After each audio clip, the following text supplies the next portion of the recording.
So take just a second and close your eyes and remember a time back when you were maybe 2 or 3, you were so very innocent, you were learning all these new things, you were experiencing some parts of the world for the first time. This is like being at places you've never been before. You didn't know what certain foods were, you didn't know what certain things did, and you were learning how to read, write, tie your shoes, walk, all these things.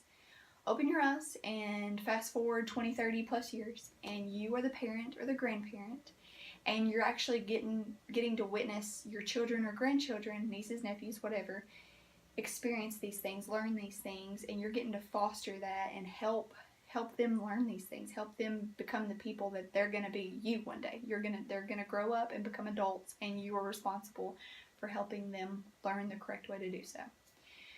So, I have a 2-year-old and a 5-month-old, and one of the things that I try to focus on so much is being patient, which sometimes if anybody has a toddler, that can be extremely hard, especially when he doesn't move as quick as I want him to, or he is very repetitive and wants to do something then. He has no patience.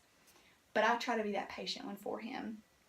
I try to remember, he doesn't know how to control his emotions. He doesn't realize how to express himself without yelling or hollering or throwing things. So as parents, that's very important. I challenge you to stop what you're doing next time you're around your child and you're getting very frustrated. Just stop and watch them. Maybe they're frustrated themselves because they can't tie that shoe, or they can't beat that game, or they just can't figure out how that shape goes into that shape sorter, or they just can't figure something out.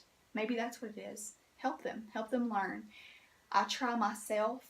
I'm very guilty of this. You get in a rush as an adult, especially in the life we live now.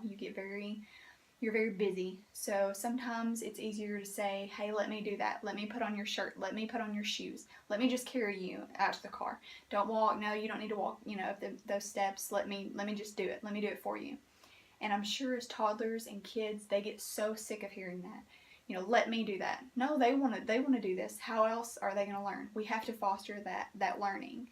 So I know one of the things that as a parent I've dealt with is, you do that, you kind of intervene, and you don't let them put that shoe on, or you don't let them Velcro it or zip up their jacket.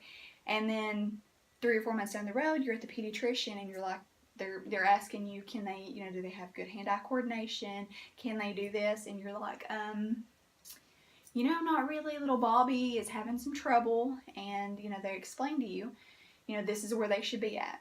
So for me, I'm a very OCD kind of mom. I like to do my research. So the CDC website is one of my go-to websites.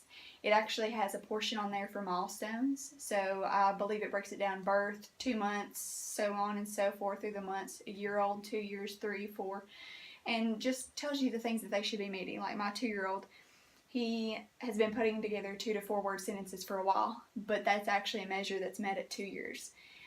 So that just helped me know that he's on the right track. It helps you kind of gauge where they're supposed to be at by that age. Also, I noticed on there, doing my research before his 2-year-old appointment, that they should be throwing balls and climbing. My child has climbed since before he could walk, and that's most boys. And some girls, I'm sure they get a little rambunctious and they just do those things. So that made me feel really good. There wasn't really anything for me on that list that he just hasn't met. There has been previously, but that helps me gauge where he should be at and sort of where to speak with the pediatrician at, to know those things that I need to speak with him about. Also, another great site is the American Academy of Pediatrics. They have all the new things that come forward that get recalled, maybe car seat, specifications. That's one thing I'm very passionate about, is car seat safety, and just taking care of our children and making sure that we're fostering, like I said, that learning mentality, that they are going to be the better people. They're going to be the people that we want them to be. We don't want to, kind of blow them off and not let them learn and experience these things. We need to be those patient people. So watching my kids grow and kind of seeing how others treat their kids in Walmart or Kroger, wherever you go to shop, I like to stop and just kind of watch how parenting styles differ. Anybody knows a toddler is going to have a meltdown. I don't care who you are. You can be the most perfect parent. You could be the Kardashian of parents or the president of parents. It doesn't matter, or anywhere in between. Your toddler is going to have a meltdown and it's going to embarrass you to death. My son, I remember being at Target and he just let loose. There was no reason. I can't remember if he wanted to walk or he wanted grapes to hold them. I can't even remember what it was about. But he lost it. And all I could do was, think how embarrassing this is. And I got so embarrassed. But I look over and I see a mom and she's smiling at me because she knows how frustrating it can be, but how rewarding it is. So my challenge is to stop and be patient. Think about your child and their development, their mental and physical development. It goes hand in hand. We want to create good people. We want to foster that knowledge, and we want to teach them stuff. We want to have these memories to share with them. So stop, watch them play, watch them, let them walk to the car, let them walk down the steps, let them do things, and be that good parent for them.